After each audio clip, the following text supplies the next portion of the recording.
السماوات والأرض ومن فيهن ولك الحمد أنت قيوم السماوات والأرض ومن فيهن ولك الحمد حتى ترضى ولك الحمد إذا رضيت ولك الحمد بعد الرضا.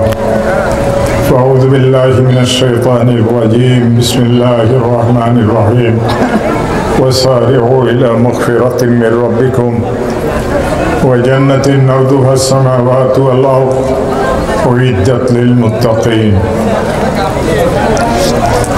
الذين ينفقون في السراء والضراء والكاظمين الغيظ والعافين عن الناس. وقال رسول الله صلى الله عليه وسلم سودك الله التقوى. وقال رسول الله صلى الله عليه وسلم الدين النصيحة. قلنا لمن يا رسول الله؟ قال لله ولكتابه ولرسوله ولأئمة المسلمين وعامتهم. صدق الله مولانا العظيم وصدق رسوله النبي الكريم ونحن على ذلك من الشاهدين والشاكرين والحمد لله رب العالمين.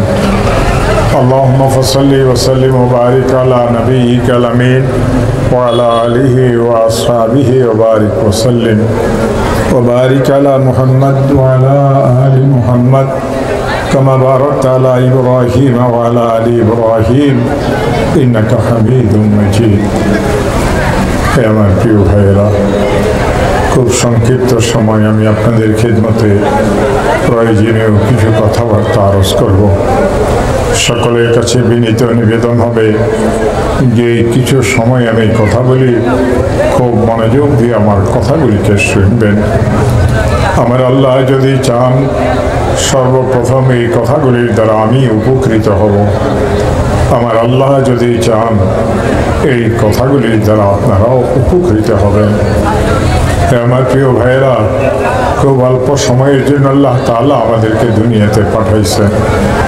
দুনিয়ার হায়াতের সংক্ষিপ্ততা কেউ বুঝাইতে পারব না। কুরআনে কারিমে আল্লাহ তাআলা ইরশাদ করেছেন কুল্লু নাফসিন যায়িকাতুল মাউত, প্রত্যেক প্রাণী মাত্রই মৃত্যুর স্বাদ গ্রহণ করে। ওয়া ইন্নামা তুওয়াফাউনা উজুরাকুম ইয়াওমাল কিয়ামা, হে আমার বান্দারা, নিশ্চিত তোমাদের প্রত্যেককে তোমাদের কৃতকর্মের ফল কিয়ামতের ময়দানে দেওয়া হবে। মনে রাখিও ফামান যুহজিহা আনিন নার, যাকে জাহান্নামের আগুন থেকে মুক্তি দিয়ে দেওয়া হবে, ওয়াফিলাল জান্নাতা, যাকে জান্নাতে প্রবেশ করাই দেওয়া হবে, ফাকাদ ফাজ, সেই কেবল কামিয়াব। মনে রাখিও ওয়ামাল হায়াতুদ দুনিয়া ইল্লা মাতাউল গুরুর, দুনিয়ার এই হায়াত ক্ষণিকের চাকচিক্যতা মাত্র। আমার প্রিয় ভাইরা, রাসূল করিম সাল্লাল্লাহু আলাইহি ওয়াসাল্লাম একবার মসজিদে নববীতে ছিলেন। একজন সাহাবী আল্লাহ রাসূল সাল্লাল্লাহু আলাইহি ওয়াসাল্লামের কাছে আসলেন। আসিয়ে বললেন, ইয়া রাসূলুল্লাহ ইন্নী উরিদু সফরা, আমি তো সফরে যাওয়ার ইচ্ছা করেছি, ফাযাউবিদনি, আমাকে সফরের জন্য কিছু সামানের ব্যবস্থা করে দেন। আমার কাছে সফরের কোনো সামান নাই। আল্লাহ রাসূল সাল্লাল্লাহু আলাইহি ওয়াসাল্লাম চিন্তা করলেন, আমার এই আদরের সাহাবী আমার কাছে দুনিয়ার কোনো সামানের জন্য আসেন নাই, আমার সাহাবী আমার কাছে দোয়ার জন্য এসেছে। রাসূল পাক সাল্লাল্লাহু আলাইহি ওয়াসাল্লাম প্রিয়তম সাহাবীকে দোয়া করিয়ে দিলেন, যাওয়াদাকাল্লাহুত তাকওয়া, যাওয়াদাকাল্লাহুত তাকওয়া। ও আমার আদরের সাহাবী, আমি আমার মাওলার কাছে দোয়া করি আল্লাহ যেন তোমাকে তাকওয়াই আর পরেশগারির সামান দান করেন। আমার প্রিয় ভাইরা, রসুল কেন এই দোয়া করলেন? আল্লাহ রসুল তো হাজারো দোয়া জানতেন। এই দোয়া না করলে কি অসুবিধা হইতো? অন্য দোয়া করলে কি অসুবিধা হইতো? আমার প্রিয় ভাইয়েরা, এক হাদিসে এসেছে আল্লাহ রসুল ইরশাদ করেছেন, ও আমার উম্মতেরা, ইন্নী লাআলামু আয়াতান, নিশ্চিত আমি আল্লাহর কোরআনের একটা আয়াতকে জানি, লাউ আখাযান নাসু বিহা লাকাফাতহুম, মানুষেরা যদি আয়াতকে শক্ত করিয়ে ধরে, এই আয়াত তাদের দুনিয়া এবং আখিরাতের জন্য যথেষ্ট হয়ে যাবে।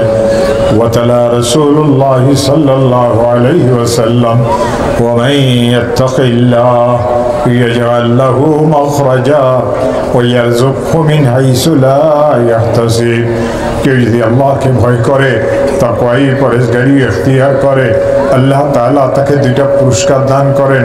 এই লোকটা যদি কোনো বিপদে পড়ে ওই বিপদ থেকে উদ্ধারের রাস্তা আল্লাহ তার জন্য খুলে দেন, এমন জায়গা থেকে তার জন্য রিজিকের ব্যবস্থা করেন যেখান থেকে সে রিজিক পাওয়ার ধারণাই করে না।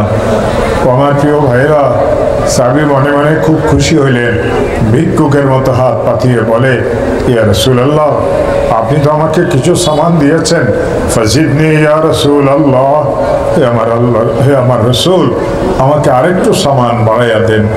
আল্লাহ রাসূল সাল্লাল্লাহু আলাইহি ওয়াসাল্লাম সাহাবীকে 2 নম্বর দোয়া করলেন, ওয়াগফারা যামবাক, আল্লাহ তোমার গুনাহ খাতাকে মাফ করিয়ে দেন। আমার প্রিয় ভাইয়েরা, মাওলানা সাহেবেরা, মুফতি সাহেবেরা, ও পীরেরা, ও দুনিয়ার লাইনের বড়রা, যেই কেউ হন না কেন, মনে রাখবেন জান্নাতে যাওয়ার শর্ত সকলের জন্য একটা। মৌলানা সাহেবের জন্য যেই শর্ত, মুফতি সাহেবের জন্য সেই শর্ত, ইমামের জন্য যেই শর্ত, খতিবের জন্য ওই শর্ত, সাধারণ মুসলমানের জন্য ওই শর্ত, ধনীদের জন্য যেই শর্ত, গরিবদের জন্য ওই শর্ত, পুরুষদের জন্য যেই শর্ত, মহিলাদের জন্য ওই শর্ত। ওই শর্ত হচ্ছে আপনার গুনাহ মাফ হওয়া। এই যতক্ষণ গুনাহ মাফ হবে না কেউ জান্নাতে যেতে পারবে না। এই জন্য রাসূল পাক সাল্লাল্লাহু আলাইহি ওয়াসাল্লাম প্রিয়তম সাহাবীকে 2 নম্বর দোয়া করিয়ে দিলেন, ওয়াগফারা যামবাক, আল্লাহ তোমার গুনাহ খাতাকে মাফ করিয়ে দে।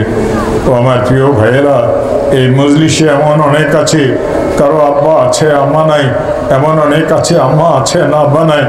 আব্বাজানের যেদিন ইন্তেকাল হয়েছিল আমরা অনেক কেঁদেছিলাম।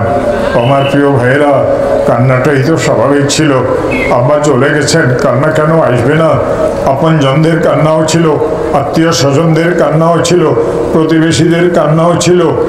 ও আমার প্রিয় ভাইয়েরা, মানুষদের কান্না শুধু পুরুষদের কান্না না, মহিলাদের কান্নাও ছিল। ওই সমস্ত মহিলা যাদের গলার আওয়াজ শোনার কারোর জন্য জায়েজ ছিল না, আব্বাজানের ইন্তেকালের পরে মহিলাদের গলার আওয়াজও বাহিরের লোকেরা শুনিয়ে ফেলে। এই কান্নাকাটির মাঝে হঠাৎ ঘরের ভিতরে নতুন করে একটা চাপা কাঁদার আওয়াজ বাহির হয়। আপনজনেরা আমার আব্বাজানকে ঘর থেকে বাহির করে। ঘরের লোকেরা ভালো করিয়ে বুঝে আমার আব্বাজান আর কোনোদিন এই ঘরে ফিরিয়ে আসবেন না, চিরদিনের জন্য আমার আব্বা এই ঘর থেকে বের হয়ে যাচ্ছেন। আব্বাজানকে বাহির করা হয়, পর্দার পিছনে নিয়ে যাওয়া হয়, গরম পানির ব্যবস্থা করা হয়। এক সময় আব্বাজানের গোসল সুন্নতে ইকামত দেওয়া হয়। ও আমার প্রিয় ভাইরা, গোসল শেষ হওয়ার পরে আওয়াজ দিয়ে বলে, গোসলের কাজ শেষ করেছি, কাফনের কাপড় বাড়াইয়ে দাও। এক সময় আমার আব্বাজানের জন্য কাফনের কাপড়ও বাড়াইয়ে দেওয়া হয়। সেলাইবিহীন, পকেটবিহীন, হাতবিহীন সাদা কাফনের কাপড় দিয়ে আমার আব্বাকে জড়াইয়ে দেওয়া হয়, হাতের কাফন লাগাইয়ে দেওয়া হয়, পর্দা খুলে দেওয়া হয়। আব্বাজানের লাশটাকে বাড়ির উঠানে আঙ্গিনাতে নিয়ে আসা হয়। ভিতর থেকে মেয়েরা চিৎকার করিয়ে কাঁদে আর বলে, বাবাকে একটু ঘরের ভিতরে নিয়ে আসো। পর্দার কারণে আমরা বাইরে যেতে পারবো না। আমরা জীবনের শেষ দেখা বাবার চেহারাটা একটু দেখে নেই।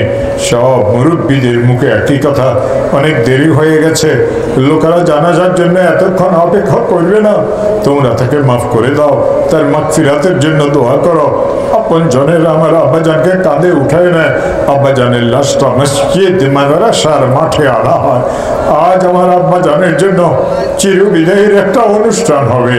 ও আমার প্রিয় ভাইয়েরা, এই অনুষ্ঠানের পরে ইসলাম ধর্মে আমার আব্বাজানের জন্য কিয়ামত পর্যন্ত আর কোনো অনুষ্ঠান নাই। এই অনুষ্ঠানকে জানাজার নামাজ বলা হয়। এই অনুষ্ঠানের জন্য রাসূল আমাদেরকে একটা দোয়া শিখাইলেন, اللهم اغفر لحينا وميتنا وشاهدنا وغائبنا وصغيرنا وكبيرنا وذكرنا وأنثانا আল্লাহ আমাদের জীবিতদেরকেও মাফ করে দাও, আল্লাহ আমাদের মুর্দাদেরকেও মাফ করে দাও, আল্লাহ আমাদের উপস্থিতদেরকেও মাফ করে দাও, আল্লাহ আমাদের অনুপস্থিতদেরকেও মাফ করে দাও, আল্লাহ আমাদের বড়দেরকেও মাফ করে দাও, আল্লাহ আমাদের ছোটদেরকেও মাফ করে দাও, আল্লাহ আমাদের আমাদের পুরুষদেরকেও মাফ করে দাও, আল্লাহ আমাদের মহিলাদেরকেও মাফ করে দাও। এই দোয়ার পরতে পরতে রসুল পাক সাল্লাল্লাহু আলাইহি ওয়াসাল্লাম কেবল আল্লাহর কাছে মাফ চাইলেন, মাফ চাওয়া শিখাইলেন।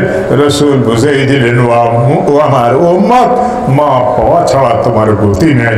মাফ হবে জান্নাতে যাবে, মাফ হবে না জান্নাতে যাবে না। তুমি কি মাওলানা না মৌলভী, তুমি কি মুফতি না পীর, তুমি কি ইমাম না খতিব, তুমি কি দুনিয়ার কেউ, তোমার কোনো কিছুর সেখানে মূল্য নাই। মূল্য কেবল আল্লাহর পক্ষ থেকে মাগফিরাতের মূল্য। তো আমার প্রিয় ভাইরা, এই জন্য আল্লাহ রসুল সাল্লাল্লাহু আলাইহি ওয়াসাল্লাম প্রিয়তম সাহাবীকে 2 নম্বর দোয়া করিয়ে দিলেন, ওয়াগফারা যামবাক, আল্লাহ তোমার গুনাহ খাতাকে মাফ করিয়ে দেব। সাহাবাই ওই সাহাবীর মনের অবস্থা দেখলো, আল্লাহ রসুলের মনের অবস্থা খুবই ভালো, চাইলে আরো কিছু দিবে। ভিক্ষুকের মতো হাত পাতে আর বলে, ফাজিদনি ইয়া রাসূলুল্লাহ, হে আল্লাহ রসুল, আমি তো অনেক দূরে যাব, সামান তো আমার কাছে কিছুই নাই, আর একটু সামান আমার জন্য বাড়াই দেন।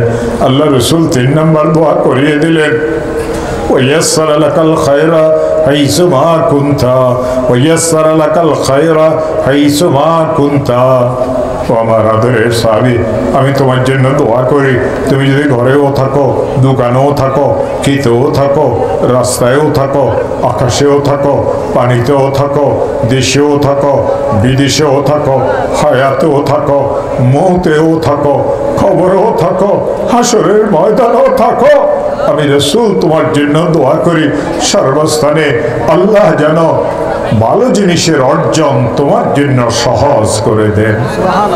রাসূল 3টা দোয়া করেছিলেন। রাসূলের ওয়ারিস হিসেবে আমার এই অধিকার আছে, আমিও আপনাদের জন্য 3টা দোয়া করব। আমার প্রিয় ভাইয়েরা, আমি আমার রাসূলের অনুসরণে আপনাদের সকলের জন্য প্রথম দোয়া করি, জাওয়াদাকুমুল্লাহুত তাকওয়া, জাওয়াদাকুমুল্লাহুত তাকওয়া। আল্লাহ আপনাদের সবাইকে তাকওয়া আর পরহেজগারির সামান দান করুক, আল্লাহর ভয় আল্লাহ আপনাদেরকে নসিব করুক। আমার প্রিয় ভাইরা, রাসূল 2 নম্বর দোয়া করেছিলেন, ওয়াগফারা যামবাক। রাসূল 2 নম্বর দোয়া করেছিলেন, ও আমার আদরের সাহাবী, আল্লাহ তোমাকে মাফ করিয়ে। ও আমার প্রিয় ভাইয়েরা, আমিও আপনাদের সকলের জন্য দোয়া করি, ওয়াগফারা লাকুম যুনুবাকুম। আমি আমার আল্লাহর কাছে দোয়া করি, আল্লাহ যেন আপনাদের সকলকে মাগফিরাত করেন, গুনাহগুলিকে মাফ করেন। রাসূল 3 নম্বর দোয়া করেছিলেন, ওয়াইয়াসসার লাকুমুল খায়রা হাইসুমা কুনতুম। আল্লাহ যেন তোমার সব স্থানের বিচরণকে ভালোর অবস্থাতে করে দেন। আমি আপনাদের সকলের জন্য আমার রাসূলের অনুসরণে করিয়ে যাই, ওয়াইয়াসসার লাকুমুল খায়রা ওয়াইয়াসসার লাকুমুল খায়রা হাইসুমা কুনতুম। ও আমার প্রিয় ভাইয়েরা, আপনারা যে যেখানেই থাকেন না কেন, আল্লাহ যেন ভালো জিনিসের অর্জন আপনাদের জন্য সহজ করে দেন। কোরআনে কারীমের একটা আয়াত আমি তেলাওয়াত করেছি, বিসমিল্লাহির রহমানির রহিম, ওয়াসারিউ ইলা মাগফিরাতিম মির রাব্বিকুম ওয়া জান্নাতিন আরযুহাস সামাওয়াতু ওয়াল আরদ উইদ্দাত লিল মুত্তাকিন الذين ينفقون في السراء والضراء والكاظمين الغيظ والعافين عن الناس। আমার আল্লাহ ইরশাদ করেন, হে আমার বান্দারা, তোমাদের রবের মাগফিরাতের দিকে দ্রুত গতিতে দৌড়াইতে থাকো। ও আমার প্রিয় ভাইয়েরা, আমাদের ছোটরাও জানি না, বড়রাও জানি না, পুরুষরাও জানি না, মহিলারাও জানি না, যুবকরাও জানি না, বুড়োরাও জানি না আমাদের কখন মৃত্যু আসিয়ে পৌঁছবে। আল্লাহ বলেন, ও আমার বান্দারা, ওই মৌত যেটা তোমাদের জন্য ওয়াদাকৃত, ওই মৌত আসার পূর্বে তোমরা মাগফিরাতের দিকে দৌড়াও। মাগফিরাত মানে গুনাহ মাফ হওয়া। একজন লোক কত গুনাহ করতে পারে?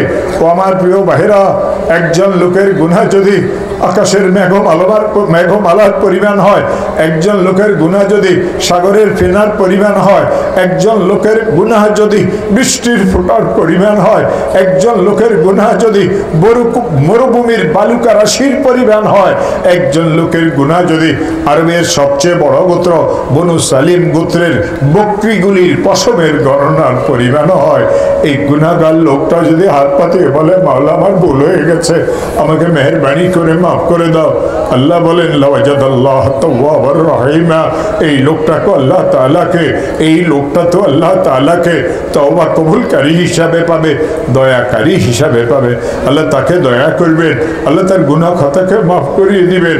কুরআনে কারীমের এক আয়াতে আমার আল্লাহ ইরশাদ করেছেন, ও আমার বান্দারা, আমার একটা হুকুম তোমাদের জন্য আর একটা ওয়াদাও তোমাদের জন্য। বিসমিল্লাহির রহমানির রহিম, উদউনি আস্তাজিব লাকুম, আমার হুকুম তোমাদের জন্য, আমার কাছে দোয়া করো, আমার কাছে মাপ চাও, আমার ওয়াদা তোমাদের জন্য, যখনই হাত পাতবে আমি আল্লাহ তোমাদের দোয়াকে কবুল করব। আমার আল্লাহ বলেন ওয়াসারিউ ইলা মাগফিরাতিম মির রাব্বিকুম, রবের পক্ষ থেকে ঘোষিত মাগফিরাতের দিকে দৌড়াও, ওয়া জান্নাতিন নারদুহাস সামাওয়াতু ওয়াল আরদ, এবং জান্নাতের দিকে তোমরা দৌড়াও, এমন বেহেশতের দিকে তোমরা দৌড়াও যে বেহেশতের প্রশস্ততা আসমান আর জমিনের থেকে বড় হবে। আমার প্রিয় ভাইয়েরা, হাশরের ময়দান যখন কায়েম হবে, আল্লাহ বিচার করার জন্য বসবেন, প্রথমে একটা ঘোষণা দিবেন, লিমানিল মুলকুল ইয়াউম লিল্লাহিল ওয়াহিদিল কাহ্হার। ও হাশরবাসীরা, আমাকে এই কথার উত্তর দাও, আজকের বিচারপতি কে, আজকের ক্ষমতার মালিক কে? সব চুপচাপ থাকবে, আমার আল্লাহ নিজেই নিজের উত্তর দিবেন, লিমানিল মুলকুল ইয়াউম লিল্লাহিল ওয়াহিদিল কাহ্হার। আজকের ক্ষমতা তো কেবলমাত্র একক, ওয়াহদাহু লা শারীকা লাহু, মহাপরাক্রমশালী আল্লাহর জন্য, লিল্লাহিল ওয়াহিদিল কাহ্হার। ও আমার প্রিয় ভাইয়েরা, দ্বিতীয় ঘোষণা হাশরের ময়দানে হবে। আমার আল্লাহ ঘোষণা দিয়ে বলবেন, কোটি কোটি মানুষের সামনে আল্লাহর ঘোষণা হবে, ফাইনাল মুকাররাবুন, আমার কাছের বান্দারা তোমরা কোথায়? ও আমার প্রিয় ভাইয়েরা, ফেরেশতাদের ঘোষণা হওয়ার সাথে সাথে আল্লাহর পক্ষ থেকে ফেরেশতারা যখন ঘোষণা দিবে, ফাইনাল মুকাররাবুন, আল্লাহর কাছের বান্দা তোমরা কারা? কোটি কোটি মানুষ দাঁড়িয়ে যাবে, আল্লাহ তাদেরকে বলবেন, ও আমার বান্দারা, আজকে তোমাদের কোনো হিসাব আমি নেব না, তো তোমাদের বিচার আচার কিছুই আমার কাছে নাই। বিসমিল্লাহির রহমানির রহিম, উদখুলুহা বিসালামিন আমিনিন, জান্নাতের দরজা খোলা আছে, দ্রুত গতিতে নিরাপত্তার সাথে শান্তির সাথে লাইন দড়িয়ে জান্নাতে তোমরা প্রবেশ করো। এ আমার প্রিয় ভাইয়েরা, আল্লাহর কাছের বান্দারা, হিসাব ছাড়া যখন জান্নাতে প্রবেশ করবেন, আল্লাহ তাআলা বিচার শুরু করবেন, এক সময় বিচার শেষ হবে।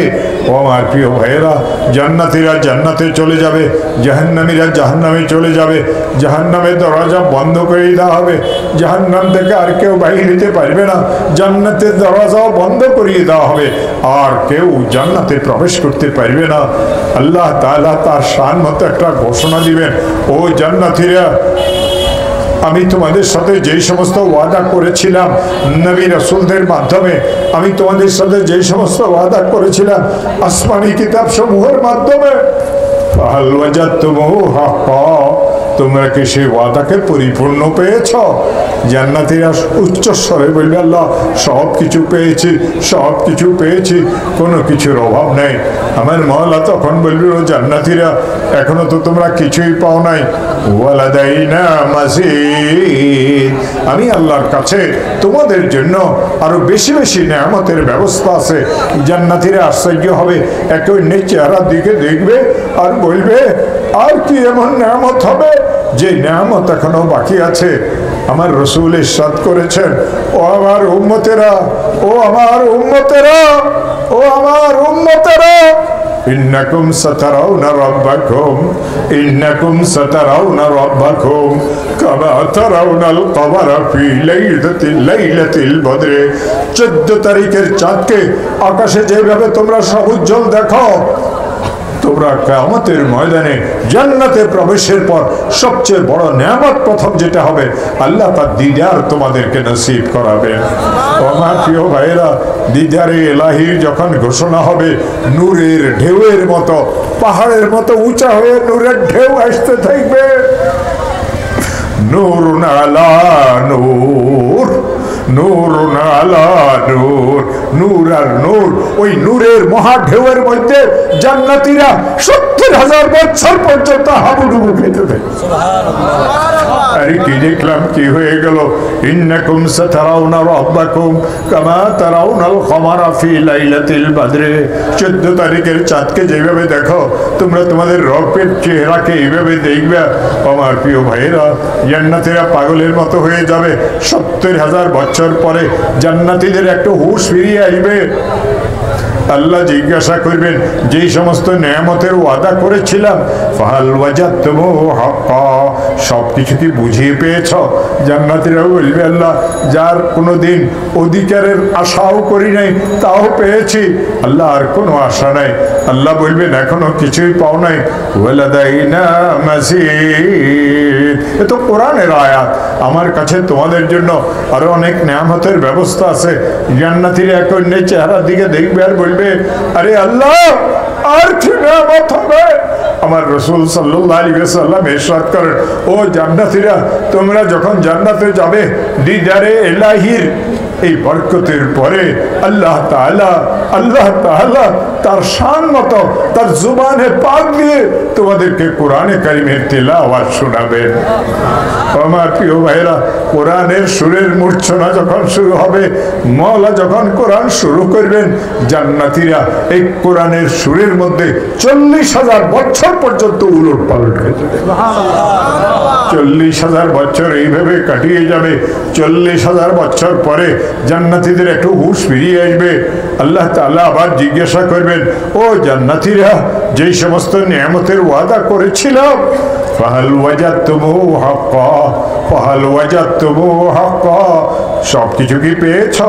জান্নাতীরা চিৎকার করবে আর বলবে, আল্লাহ, যার কোনোদিন আশাও করি নাই সব পেয়েছি। আল্লাহ, আর কোনো কিছু দরকার নাই। আমার মাওলা বলবেন, এখনো তো কিছুই পাও নাই। ওয়ালাদাইনা মাজিদ, আমি আল্লাহর কাছে তোমাদের জন্য আরো অনেক নিয়ামতের ব্যবস্থা আছে। জান্নাতীরা এক অন্যের চেহারার দিকে দেখবে আর বলবে, আরে আর কি নিয়ামত হবে? মাসালুল জান্নাতুল্লাতী উইদাল মুত্তাকুন। এই আয়াতের তরজমা যদি করি, তোমার কলিজা ফাটিয়ে যাবে। জান্নাতীদেরকে আল্লাহ তাআলা কত নিয়ামত জান্নাতের মধ্যে দান করবেন। ও আমার প্রিয় ভাইয়েরা, জান্নাতীরা বলবে, আল্লাহ, আর কি নিয়ামত হবে?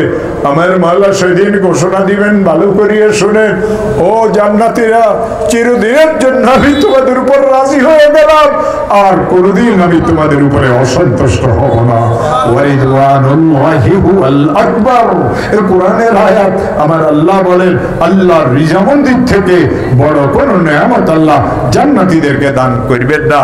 আমার আল্লাহ বলেন, ও আমার বান্দারা, ওয়াসারিউ ইলা মাগফিরাতিম মির রাব্বিকুম, ওই মাগফিরাতের দিকে দৌড়াও, ওই জান্নাতের দিকে দৌড়াও। এই দুনিয়া কামানোর জন্য তোমাকে বানাই নাই, দুনিয়ার বিভিন্ন কাজকর্মের জন্য তোমাকে আমি বানাই নাই। আল্লাহর রিজিকের তালাশ অবশ্যই করবে, তবে মনে রাখিও, তোমার জন্য গুনাহ মাফ না হইল, তুমি যদি জান্নাতকে না পাই গেলা, তাইলে তোমার মতো হতভাগ্য আর কেউ নাই। وسارعوا إلى مغفرة من ربكم وجنة عرضها السماوات والأرض أعدت للمتقين أعدت للمتقين। এই জান্নাত আমি মুত্তাকিনদের জন্য করেছি। আল্লাহর রাসূল সাল্লাল্লাহু আলাইহি ওয়াসাল্লাম একদিন মসজিদে নববীতে বসা ছিলেন। সাহাবাদেরকে রাসূল বয়ান ওয়াজ করতেছিলেন। রাসূল বললেন, ও আমার আদরের সাহাবীরা, দ্বীন কাকে বলে জানো? সাহাবীরা বললেন, আল্লাহু ওয়া রাসূলুহু আ'লাম, আল্লাহ তার রাসূল ভালো জানেন দ্বীন কাকে বলে। ও আমার প্রিয় ভাইয়েরা, আল্লাহ রাসূল বললেন, আদ-দীনুন নাসিহা, দ্বীন বলে খায়ের খাহি করাকে। সাহাবারা আশ্চর্য হয়ে আল্লাহ রাসূলকে জিজ্ঞাসা করলেন, কুলনা লিমান ইয়া রাসূলুল্লাহ, হে আল্লাহর রাসূল, কার সাথে খায়ের খাহি করার নাম দিন? ক্বালা লিল্লাহি ওয়া লিকিতাবিহি, قال لله ولكتابه ولرسوله ওয়ালিয়াইম্মাতিল মুসলিমিনা ওয়া আম্মাতিহিম। আল্লাহর সাথে খায়ের কাহি করার নাম দিন। ও আমার প্রিয় ভাইয়েরা, আপনি আল্লাহর কি উপকার করবেন, আপনি আল্লাহর কি খায়ের কাহি করবেন? কদমে কদমে আপনি আল্লাহর মহতাজ, কদমে কদমে আপনি আল্লাহর রহমতের মুখাপেক্ষী। আল্লাহ চাইছেন তো আপনি আসছেন দুনিয়াতে, আল্লাহ যখন চাবেন চলিয়ে যাবেন দুনিয়া থেকে। আল্লাহ যেভাবে চাইবেন থাকবেনও সেভাবে দুনিয়াতে। আল্লাহ যে অবস্থাতে আপনার মৃত্যুকে নির্ধারিত করেছেন আপনি মরিবেনও সেভাবে। আপনার তো আল্লাহর উপরে আল্লাহর কোনো উপকার আপনি করতে পারবেন না। তবে রাসূল কেন বলতেছেন আল্লাহর সাথে খায়ের খাহি করা? মুহাদ্দিসিন লিখেছেন আল্লাহর সাথে খায়ের খাহি করা মানে আল্লাহর হককে আদায় করা। ও মুসলমানেরা, আল্লাহর হক কেবল তিনটা, আল্লাহর হক কেবল তিনটা, আল্লাহর হক কেবল তিনটা। যদি এই তিনটা হক আদায় করিয়ে থাকেন আপনি খাঁটি মুসলমান। আর এই হককে যদি আপনি আদায় না করিয়ে থাকেন আপনি মুসলমানের মধ্যে অতটুকু আপনার কাছে কমই আছে। ও আমার প্রিয় ভাইয়েরা, আল্লাহ তাআলার প্রথম হক শিরিকবিহীন ঈমান। আল্লাহর সাথে কাউকে শরীক করা যাবে না, আল্লাহ ছাড়া কারো নামে কসম মান্নত মানুষই করা যাবে না। আল্লাহ রাসূলুল্লাহ সাল্লাল্লাহু আলাইহি ওয়াসাল্লাম মান আকসামা বিগাইরিল্লাহ ফাকাদ আশরাকা বিল্লাহ। আল্লাহর রাসূল সাল্লাল্লাহু আলাইহি ওয়াসাল্লাম ইরশাদ করেন যে আল্লাহ ছাড়া অন্য কারো নামে কসম করলো, আমার ছেলের কসম, আমার বাপের কসম, কোরআন শরীফের কসম, কাবা শরীফের কসম, আল্লাহ রাসূল বললেন এই সব কিছু শিরকের গুনাহ। কসম হবে কেবল আল্লাহর নামে, ইবাদত হবে কেবল আল্লাহ, সিজদা হবে কেবল আল্লাহর জন্য, কপাল ঠেকবে কেবল আল্লাহর দরবারে, রুকু হবে কেবল আল্লাহর জন্য, দান সাদকাত হবে কেবল আল্লাহর জন্য। বিসমিল্লাহির রহমানির রহিম। ইন্না সলাতি ওয়া নুসুকি ওয়া মাহইয়ায়া ওয়া মামাতি লিল্লাহি রাব্বিল আলামিন লা শারীকা লাহু ওয়া বিযালিকা উমিরতু ওয়া আনা আউয়ালুল মুসলিমিন। সবকিছু কেবল আল্লাহর জন্য, সবকিছু কেবল আল্লাহর জন্য। আল্লাহর প্রথম হক শিরকবিহীন ঈমান। আল্লাহ তাআলার দুই নম্বর হক আল্লাহর হুকুমগুলিকে মানা। যদি আপনার আল্লাহর হুকুমগুলিকে মানেন তাহলে আপনি খাঁটি মুসলমান। আর যদি আপনি আল্লাহর হুকুমগুলিকে মানেন না, মন চাওয়া জীবন যাপন করে, গরুও তো মন চাওয়া জীবন যাপন করে, মালিকের খেতে মুখ দিল না, মালিকের প্রতিবেশী বা শত্রুর খেতে মুখ দিল সে জানে না। ঝগড়ার সূত্রপাত তো তখন হয় আপনি মুখ দেন নাই, আপনি তার ধান ক্ষেত থেকে কোনো নষ্ট করেন নাই, আপনার গরুটা একটু মুখে দিয়েছে, এটা নিয়ে মারামারি শুরু হয়ে গেল। এই জন্য আল্লাহ রাসূল সাল্লাল্লাহু আলাইহি ওয়াসাল্লাম বলেন ও আমার উম্মতেরা, আল্লাহর প্রথম হক হচ্ছে আল্লাহ তাআলার সাথে শিরকবিহীন ঈমান রাখা। আল্লাহ তাআলার দুই নম্বর হক হচ্ছে আল্লাহ তাআলা যে হুকুম করেছেন তার উপরে আমল করা। আল্লাহ তাআলার আরেকটা হক হচ্ছে মাওলাই কারীমের বেশি বেশি জিকির করা। তো আমার প্রিয় ভাইয়েরা, আজ কিছু মৌলবী বাহির হয়েছে, ওরা জিকিরের বিরুদ্ধে ওয়াজ করে। আজ কিছু মৌলবী বাহির হয়েছে যারা মুসলমানদেরকে উত্তেজিত করিয়ে দেয়। ইসলাম উত্তেজিতের ধর্মের নাম না, ইসলাম শান্তির ধর্মের নাম, ইসলাম ক্ষমার ধর্মের নাম, ইসলাম আদর্শের ধর্মের নাম। ইসলাম সবাইকে ক্ষমা করে, ইসলাম কারো থেকে প্রতিশোধ দেওয়াতে বিশ্বাসী না। ও আমার প্রিয় ভাইয়েরা, আজ মুসলমান মারামারি করে, আর এই মারামারি আমাদের এই ওয়াজের কারণে হয়। ও আমার প্রিয় ভাইয়েরা, না বলে পারি না। রাসূলও ওয়াজ করতেন, রাসূলের ওয়াজের পরে কোনো রাগ ঝগড়া হইতো না। সাহাবারাও ওয়াজ করেছিলেন, তাদের ওয়াজের পরও কোনো রাগ ঝগড়া হইতো না। ও আমার প্রিয় ভাইয়েরা, রাসূলের জামাতে সমস্ত মুসলমানেরা এক ছিলেন, একজন মুসলমানের বিরুদ্ধে ছিলেন না। আজ আমরা ওয়াহাবি সুন্নির নামে ভিন্ন হয়ে গেছি, আজ আমরা তাবলীগ ওয়ালার আলেমের তাবলীগের নামে ভিন্ন হয়ে গেছি, আজ আমরা দাতি আর বিদাতি ওয়াহাবিয়া সুন্নির নামে বিভক্ত হয়ে গেছি। হে আমার প্রিয় ভাইয়েরা, এই বিভক্তি ইসলাম ধর্ম পছন্দ করে না। আমার আল্লাহ তো এই কোরআনে বলেছেন বিসমিল্লাহির রহমানির রহিম ওয়াতাসিমু বিহাবলিল্লাহি জামিআ ওয়ালা তাফাররাকু।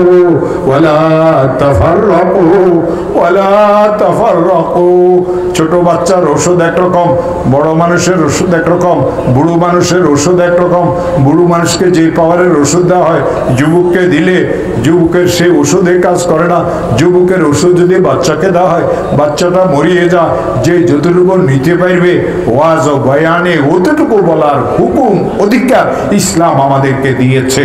ও আমার প্রিয় ভাইয়েরা, قال لله ولكتابه ولرسوله